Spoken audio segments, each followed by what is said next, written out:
First of all, I want to thank my family. I've got like 2 pews of family and friends here today that have come out to support me.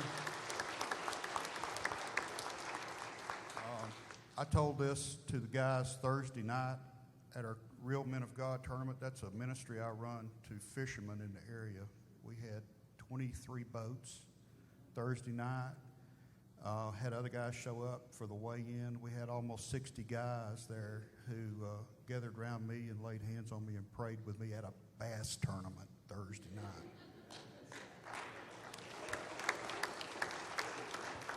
You won't see that anywhere. Guys, I just want to share with you a story of God's grace and mercy in my life. I'm going to give you some background. I'm going to try to not tarry too long here, but you got to have background to understand what's going on. This recovery deal, it dawned on me during the sermon today that I suffered from the sin of self for many years. It was about me and what I could do and I could accomplish, and not about what God could do. And hopefully I'm on the road, okay? I grew up outside of Tullahoma. It's about 2 hours south of here. Godly parents, was in church every time the doors were open. I got saved at age 12 in a summer revival and baptized a couple weeks later in Big Hurricane Creek under what's now Timms Ford Lake, about 80 feet deep. It was cold. I remember that, even though it was summertime. But I've been a child of God a long time. But some of us fall asleep spiritually. And so I went through high school, went to college, learned to drink with my best friend who was a Presbyterian preacher's son. Preachers' kids have a tough time, don't they? Amen. Sowed a few wild oats. I was near the top of my class, got accepted to pharmacy school, went to pharmacy school, and burned a candle at both ends. I was at the top 5 of the class, working part-time. I was president of the largest fraternity on campus. It was a professional fraternity, but we had the best parties. I had a headache, a bad headache. Tried to go to work. I made it about 2 blocks, had to turn around and come back. Went to student health the next morning. Doctor, he's like, I've never met you before, but you look like heck. So he sends me down to the ER. I end up getting admitted. They didn't have MRIs back then. I had CT scans, did a CT of my head. There was something in the middle of my brain that was blocking the flow of spinal fluid. And so it had built up in the cavity and was plastering my brain against my skull, causing the headache. Doctor took it to his group, 13 neurosurgeons. 11 of them said, operate. He said, this is a young guy with a future. I can't kill him or destroy his life yet. Thank God I had that doctor. I had a headache for about 10 years. Met my wife, strangely enough, we went out one time before that happened. She says that she gave me the problem, but I disagree. After we graduated, we got married. God gave me the perfect person for me. Pig-headed, stubborn, intelligent, dogmatic, just like me. But she's also caring and loving and has been a great wife and a great mother. We had first child in '88. All through that time, worked hard on my career. I was in charge, so I was making things happen, mover and a shaker. Became the top pharmacy manager in Middle Tennessee and running 24-hour flagship stores and things like that. I was the go-to guy. I wasn't willing to relocate because I love it here, okay? So promotions at that time only happened if you were willing to move. So I just hung in there. First child in '88, my daughter Lori, who's now an architect and married to Thomas. In '90, we had a son, Lance, who's married to Morgan, and he just graduated nursing school. 2 successful kids, pleasant to be around, raised them in a godly manner, it paid off. Okay? I just got to tell you, I love my family. And I had to follow up with the doctor regularly from this issue that I had because it was still there. I had a headache all the time. And when they finally got MRIs, a doctor, he's like, hey, they got this guy at Vanderbilt. You need to go see. He's brilliant. I go there and meet with this guy, and he's like, we want to do a biopsy. It's in the center of your skull. It's equidistant from any point on the outside, but we need a piece of it to see what we're looking at. So in '89, went into Vanderbilt, had a stereotactic biopsy done. I was awake during part of it. It was real interesting. And it was a glioma or astrocytoma, if you're be more specific, in the center of my skull. They put a shunt in to relieve the pressure. The headache went away for the most part. But I was completely numb on the left side of my body, just like you draw a line. Left side of my nose numb, right side fine, all the way down. I can remember laying in the bed in ICU, and the doctor's examining me, and she says, look out the window. And I look out the window, and I'm like, she's there, and about, you know how Vanderbilt is. There's like 80 medical students and stuff standing around, and I'm looking out the window, and I'm like, what's she doing? I look down, and she's got a hat pin just driving it into my foot, and I couldn't feel it. I went, oh, this isn't good, okay? So that's what I dealt with. Went back to work, and God had told me, he's like, I'm spared your life so far, son. You better get with it. Wake up. I got stuff for you to do. So I did. I went back to work, suffered from job dissatisfaction real bad. I was praying about it, doing a few interviews, and I hear this voice in the middle of the night said, get a new job. And I was like, what was that? I mean, I literally heard a voice just like that. I wake up in the middle of the night, and I was like, Next night, change jobs. Third night, change jobs. All right, I get it. So I start looking furiously for another job. That wasn't what he meant. He meant change the focus of your life, Larry. You're too focused on your career and what you're trying to accomplish, what you're trying to accumulate. Get out there and do something for me. Okay? So that began my search. I got involved with stuff at church. I got on the stewardship committee, eventually became chairman of stewardship, started teaching Sunday school, became a deacon, taught RAs. Oh, I don't want, GAs, no way. Taught RAs, coached basketball for my kids' teams, did all those things. Had a buddy come alongside me, and he's like, hey, why don't we do some men's stuff, okay? I said, all right, well, maybe. And then a friend of mine dragged me on a bus and took me to a Promise Keepers meeting in Atlanta. That was wake-up call number 3. I was sitting there in that chair with 65,000 other guys, and there was an angel on the back of the chair beating me over the head with a 2x4. That's what it felt like. It's a wake-up call. Larry, wake up.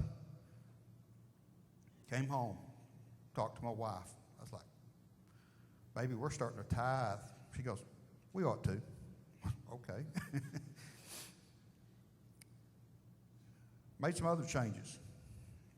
Got even more involved. We did a wild game dinner. Had a pretty good time. I said, let's do a bass tournament. Okay, let's do a bass tournament. Did a bass tournament. We had like 6 boats from that church. Had a great time. I won. That was even better, okay? So we were doing a group of men in a Bible study called Real Men of God, R-E-A-L, Men of God. And so this fishing group kind of got going, and we said, well, let's call it Real Men of God, but we're going to make it R-E-E-L, like fishing reel. So we did that in that church, had some more tournaments, had some meetings, expanded the men's ministry. And after a few years, it got to where half the guys that were fishing with us were not from that church. One of them came up to me, who owned a fishing rod company. He said, Larry, take us outside this church, it'll go nuts. I'm like, I don't know if that's what I'm supposed to do. I'm looking at my notes, keeping y'all till 2 o'clock. Uh, Meanwhile, the medical issues kept coming. Had 2 blown out discs in my neck, had to have neck cervical fusion. That triggered Madelung's disease, very, very rare disease. My body's depositing brown visceral fat between the neck, muscles in the neck and upper shoulders. Looks like Cushing's disease, those of you in the medical field. That's why I have such a large neck. You don't see me wear a tie. It got to where I couldn't breathe at one point. I thought I was going to die from it. Went all over the eastern United States trying to figure out what happened. Had an old doctor down in Nashville finally figured it out. He's retired now, but at least we got a diagnosis, and I know how to treat it. Got a MRSA infection in my leg. Almost lost my leg. It caused venous issues, ulcers on my ankle. I couldn't hardly stand up at work. I had 2 sinus surgeries, 3 elbow surgeries, and a shoulder surgery. Keep growing bone spurs. All this weird stuff going on. And I'm like, it's got to be that tumor, but the tumor is inactive. It was just laying there. Every year I'd go in for my scan, and it's just dark on the scan. Nothing would change. Yeah, okay. I just got to get my kids raised. That's all I want. I just got to get my kids raised. Kept going along, and it got to the point I was like, this tumor's not going to get me. It's one of these other things that's going to get me, you know. So prayed about it, talked to people about it. We took Real Men of God Independent in 2009, went out and started recruiting sponsors, getting people involved. And that's when I finally gave it up, gave up that self problem. And I said, God, you're in control. I can't do this, okay? Send me some help. I don't know how to build a website. I don't know how to get a IRS 501c3 approval. And you know what? He sent me people to help me. He gave me a piece of software and a closeout bin at Office Max. I still run the website off of it, man. Just appeared right there one day. And I was like, okay, let's try it, you know. And now we have got 70 members, 350 plus people receive our newsletters every 2 weeks. We run 28 bass tournaments a year, 3 charity events, a fishing seminar, and we got 22 businesses and 3 churches supporting us.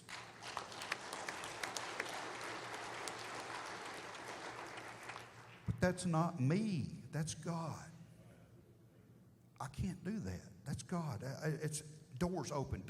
People call me. I got people calling me now wanting to sponsor us. Hallelujah. That keeps me from walking out there and getting the door slammed in my face so much, you know. This spring, Lois and I planned, we made a bucket list 6 or 7 years ago, things we wanted to do before we died. And one of them was go to Hawaii. And so we finally pulled the trigger. We got the kids out of the house, got them out of college, finally have some money, so we said, let's go to Hawaii. Before we went to Hawaii, I found out I have a ruptured disc in my back and a torn meniscus in my left knee. We're going anyway. So we go to Hawaii. We had a great trip. Got back toward the end of May, and supposed to have the knee surgery right after that. They called me up. We scheduled it at a place that don't take your insurance. We got to reschedule, all right? Then they called me up and like, well, the anesthesiologist doesn't like your medical history. He won't do it.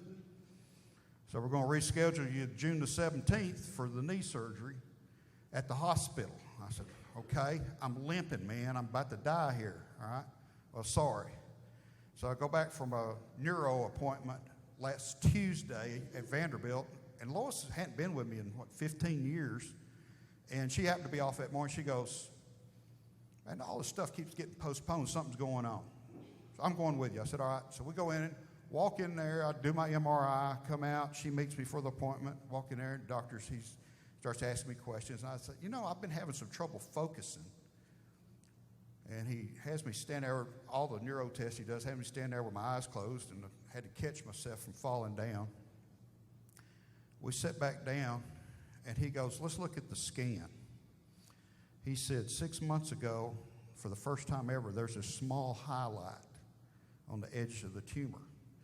He said, that's why I had you come back in 6 months. He said, here's today's scan. He put it up on the screen. I went, oh, I'm not going to repeat the rest of it.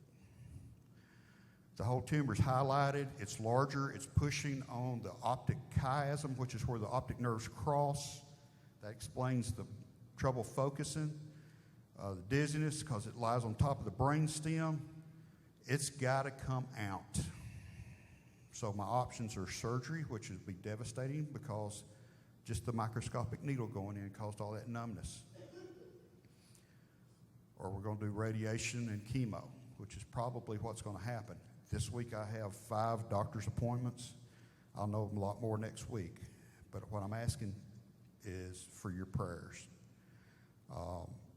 Am I afraid to die? No, I'm prepared. I've been prepared for a long time.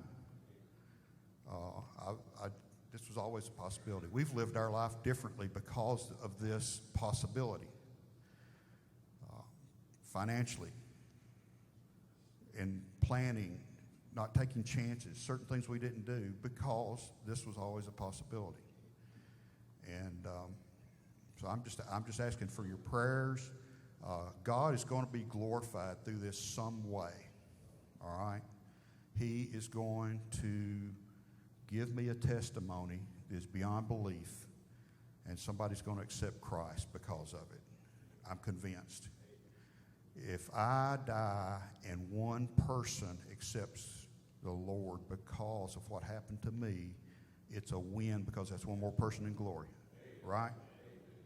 So, I'm hoping for the best. I'm praying for a miracle. I want to tell you, this was so uplifting to see these people up here with these cards and see the miracles that have happened to these people. I'm looking for a miracle too. I appreciate your time.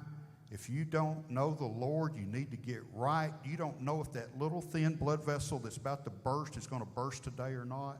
There's so many things that could happen. You know, we always talk about getting killed in a traffic accident or whatever. People, there's stuff going on in your body. That's why they don't do a full body scan on everybody, because the insurance companies couldn't afford the medical bills. But just ask that you pray for me and help me get some sleep. I'm not sleeping very well right now. But, brother, I appreciate your time and love you guys.